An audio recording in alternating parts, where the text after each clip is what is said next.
Hi guys, today I want to talk about 5 bands that I think might blow up this year and could be the future of metal and rock. We have everything on here. We have classic rock, thrash metal, heavy metal, power metal, death metal, black metal. We have bands from Asia, from Europe, from the US. We have girl bands and guy bands. So let's get going. Band number 1. So the first band that I want to talk about is a band called Liliac. They were founded 2015 in California, Los Angeles, California, and it's a family band. There are 5 siblings in this band. I don't remember their age, but at least the keyboard player is very, very young, or he was very, very young.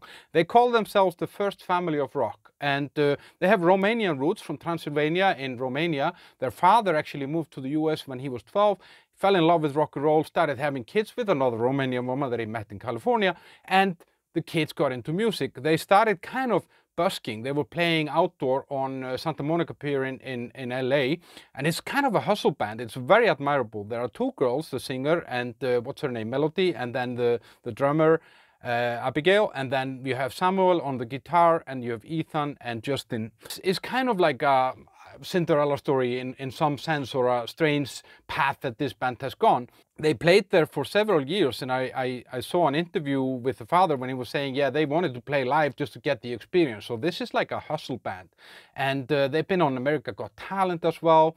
They did a cover of Enter Sandman by Metallica, some 13 million views on that. That was like 6 years ago, so you know that kind of blew them up in some way. There is another band that has done very well with the Enter Sandman cover. What band is that, guys? And I kind of fell into a rabbit hole on YouTube, and I warn you about Liliac. If you start looking into this band, you need to make sure that you have at least an hour, preferably 2, to kind of dive into their stuff on YouTube, because it's very fascinating. They have 2 albums out, one in 2019 and another one in 2023. The first one called Queen of Hearts, the other one called Madness. And they've been opening for Loverboy. They were on the Kiss Cruise, I think, as well. Slaughter, Striper. So, you know, they're kind of gaining mainstream recognition right now. They play kind of catchy quality hard rock, I would say, but bordering with heavy metals. And her vocals are just insane. You can see her do covers of Dio and stuff like that that are just amazing. Touring in February and then in July, but only in the US so far. I'm hoping that this band comes to Europe. And the way that I found this band, guys, is that I did a previous video about other bands that I think are up and coming, and a lot of people commented and told me about Liliac. So that's kind of how I discovered them. The next band is kind of like, I don't know what you could call it, like a progressive tech, death, thrash, hardcore. There's a lot of transitions, and all this can be within one song. That's the band URNE from the UK. They were founded 2016 in London. They're a trio, and they put out 2 albums. One is called Serpent and Spirit, and then they came out with an album last year called Feast of Sorrow. They've been touring actually with Gojira, and Joe Duplantier, the frontman of Gojira, he actually produced the new album by them. So musically, I could say that they have a home together, but on the other hand, URNE has totally their own style, and they kind of mix everything. And as I said, every song with them is really like a journey. It's not easily digestible. It's not something you might put on in a party and just get crazy about it, but it's really, really good. I saw them live twice last year actually, and I was so amazed what kind of sound this band can actually produce with just 1 guitar, 1 bass and drums. It was really amazing. It's an emotional music, you know, the lyrics are about the struggles and, you know, terminal illness and some deep stuff that is in there, and it fits to the music really perfectly. You know, there is a lot of kind of agony and anguish in that music. URNE are going to be touring, I think, from mid-March this year, mainly France, but there are some dates in Germany, Switzerland and Spain as well. This band will be something completely different. You know, you might, yeah, okay, you might say some of the more progressive metal bands, but they definitely have their own style, and they mix it all even within one song. Check out URNE. The next band is Jelli. I don't know even how to pronounce it. The guy is a Croatian singer, and he's no beginner to music, even though his first album came out last year.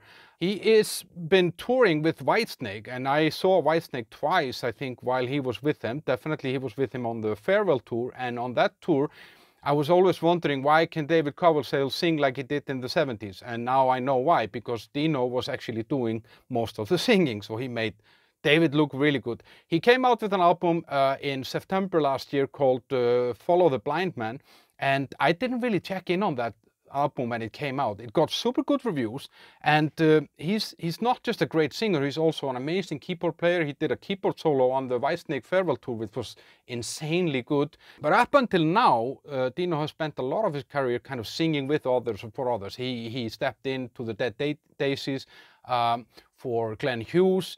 He did singing with George Lynch, with Kip Winger, and many, many more. So he's kind of been into that kind of classic rock, hard rock scene in some way. And he's definitely kind of cut from that cloth, you know, you can really, really hear that. And it's like, yeah, as I said, I mean, he reminds me of the best that you could ever hear David Coverdale. But this album, though, is a little bit heavier, and I would say kind of borderlining between hard rock, classic rock, kind of that thing. And then, yeah, it almost, I thought when I listened to it the first time, yeah, this is like if Whitesnake would have gotten heavier, and I think that's because his vocals kind of remind me very much of David Coverdale. And there are even some hints of, I would say, like Stone Sour, kind of Corey Taylor vibe on the singing and the music on this album as well.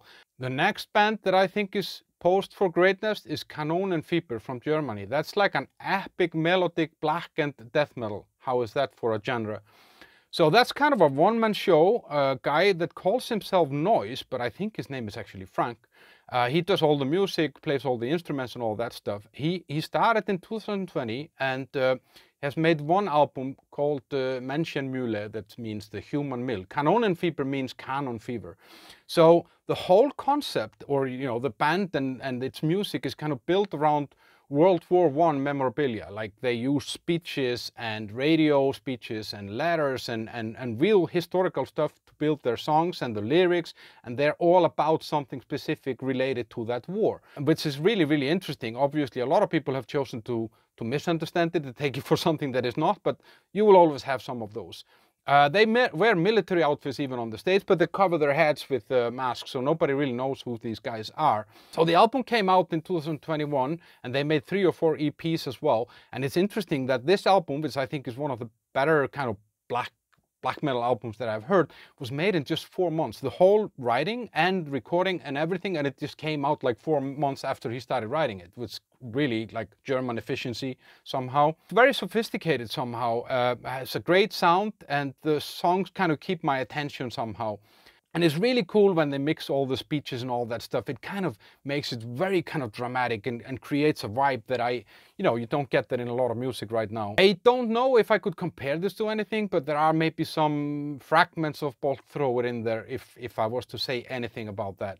I saw them live in a tiny basement club in Prague, and I really look forward to see them playing bigger venues when I grow up. There's a new album coming in November this year, so you need to tune in with Canon Fer to make sure you don't miss that thing. And they will be touring in July and August with Amon Amarth and Insomnium around Italy, Germany and Sweden as far as I can see. Before we go into the last artist that I want to talk about, then I want to tell you a little bit about my weekly playlist. So I do a weekly playlist on Spotify called The Weekly Fix. On that playlist, usually on Fridays, sometimes Saturdays if I'm lazy, you get all the new metal that gets released that week. So you want to subscribe to that playlist. There is a link to that in the first comment below. Weekly Fix on Spotify by Metal and Rock Zone. And now a band that a lot of people told me I needed to check out, and they were right. And I'm a little bit embarrassed because this band has been around for 10 years. They actually did a 10-year anniversary tour last year, and that's the band Band-Maid out of Japan. That's a 5-piece all-female band. I wasn't really sure first if this was kind of a theater or rock or whatever it would be. And I'm not really sure what's going on out there in Japan, but there's a bunch of cool stuff coming out of that. And a lot of it has to do with girls. That's really, really interesting. And it looks insane. It looks like they're so talented, they're so skilled on their instrument that you kind of think like, is this actually real? So as I said, the band has been around for 10 years, founded in 2013, and the founder, Mikko Kopatu, she had worked in a cafe that is called the Maid Cafe, and that's a weird concept that they have in Japan and Taiwan, or weird, they probably think it's normal, we think it's weird, where the waitresses are very kind of submissive and they call their customers masters, and they are called the servants, and it's some sort of an experience. And she had worked in a cafe like that, and she wanted to kind of create metal rock music and connect that with that. So they all wear those costumes on stage and all that stuff, and it's a bizarre mix actually, because you would never connect that kind of submissive cafe waitress to some heavy metal. So, and they definitely bring that on. So they made 7 albums and they started getting recognition outside of Japan, and I think I'm right on this, around 2015 or something like that, and that was kind of through some Facebook post or a Facebook video or something like that. They've opened for Guns N' Roses in 2020 on Guns N' Roses tour, and they toured the US I think 4 or 5 times, and the venues and the crowds keep getting bigger. It's a true kind of, I would say, genre surfing somehow, because it's a little bit of everything, you know, like there is punk rock, there is pop rock, there is hard rock, there is heavy metal, there is speed metal, and there is even some bizarre synths sometimes. And it really kind of, I think this band will, it's a band that bridges genres somehow, you know, so I think a lot of pop fans that might not like metal, they will listen to this band, and a lot of metal fans that don't like pop will listen to this band as well. And sometimes when I'm listening to this, I'm like, yes, this is amazing. And then sometimes I'm like, ah, shit, I hope nobody hears that I'm listening to Japanese pop music. You know, it's and it goes the whole range. And they have 2 singers, and that adds a different dimension. The bass player is just insane, and the drummer as well. I mean, if you look at some of their live videos, there is one called Domination, I think, on YouTube. It's just the drum, she does a mini drum solo in there. It's just like fucking insane. And the bass player, I think, plays 6-string bass or 5-string bass or something like that.